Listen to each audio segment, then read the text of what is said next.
Hey, welcome back to another tutorial. So in this video, what we're going to do is expand on the previous content. So we're going to build more knowledge on the movement tools and the standard primitives. Create hopefully your maybe your first 3D model, or certainly first 3D model inside of 3ds Max. So I'm going to jump in here. I'm going to select my perspective viewport again. I'm going to use Alt W to just expand that view somewhat.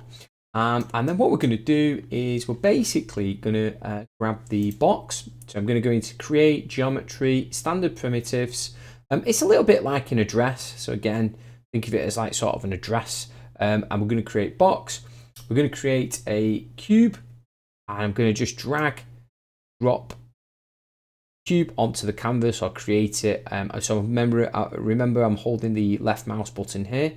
That's fantastic. We've got a cube there. And then what we can do is we can start building this up. So I think what we're going to try and create is a little bit of a robot in the scene. So what we'll do is I'm going to create a sort of a neck area here. So let's use a cylindrical. Now at the minute, if I try to create on here, you can see it goes straight through the object. Okay. What we can do is use something called auto grid. So if you click that, select the object you want to create. We're going to do it from center, and you'll see that now creates it from the selected base. So that's fantastic for us. And you can sort of see there with the navigation, maybe a little bit on the side where it would create pieces. That's really, really handy to know. You can deselect that. Okay. And that'll go back into its normal creation mode. So if we were to create a cylinder again, see, do it to the grid. So before we get into tweaking this, what we need to do, just right click on that canvas, use the align tool, get that aligned with the X and Y position, click apply. There we go. We've got a central box. So let's put sort of a head or something on here. So let's grab the box again. Let's use auto grid. I'm going to just drag this out. Perhaps I want it a little bit smaller than the body. I'm going to right click on the canvas area. Let's use that align tool. I'm going to use the cylinder. What I'm going to do is adjust that position, click apply. And yeah, brilliant. So we've got a little robot starting to build up now, a little robot shape. Okay, so let's put some, I suppose some wheels or some area that symbolize wheels on the bottom. What we can do from here is we'll use a box. Now this time I'm going to use a actual box itself, and I'm going to make use of the alternative viewport. So I'm going to go press T and jump into the top view. Now the top view looks slightly different because I am in a standard viewport, but I'm in the wireframe view. If I just deselect, I'm just going to right click to deselect the create tool and just show you here.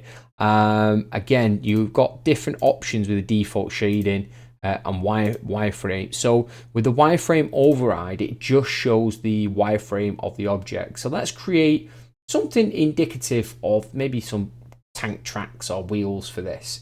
So we'll grab a box and I'm going to just zoom in, and probably want to create them roughly on this grid, where this grid is. Now for that, you have got your snap settings here. So you can see I've got some snap settings. Now at the minute, mine's not really snapping to anything other than these corner pieces here.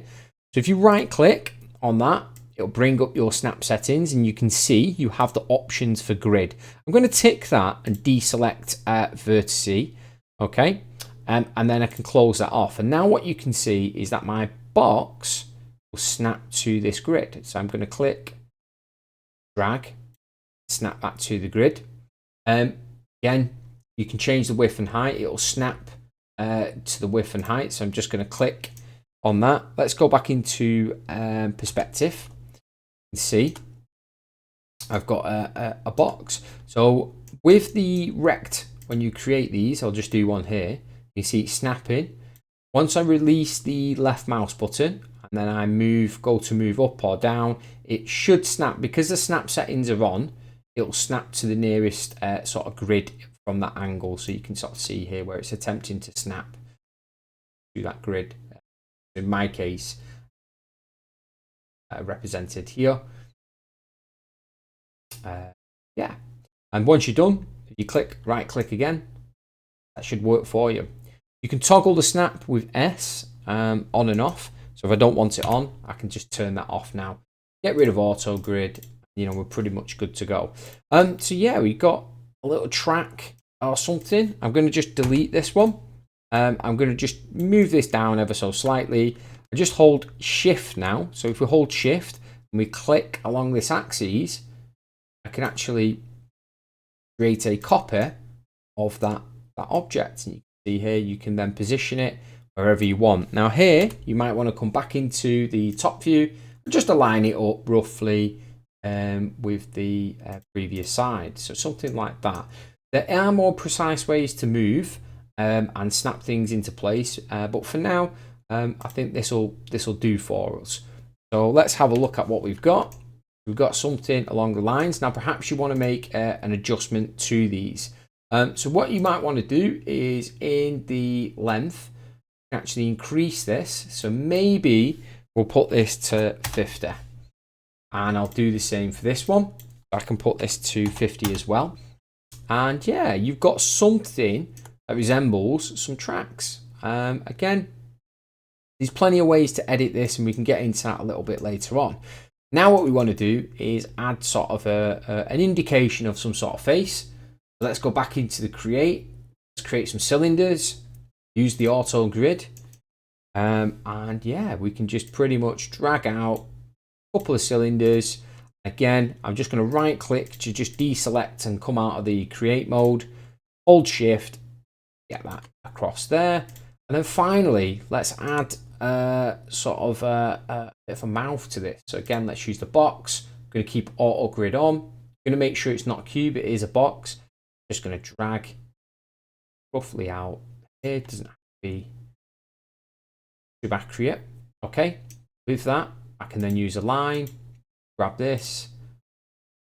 Don't need the Y position, just the X in this case. There we go.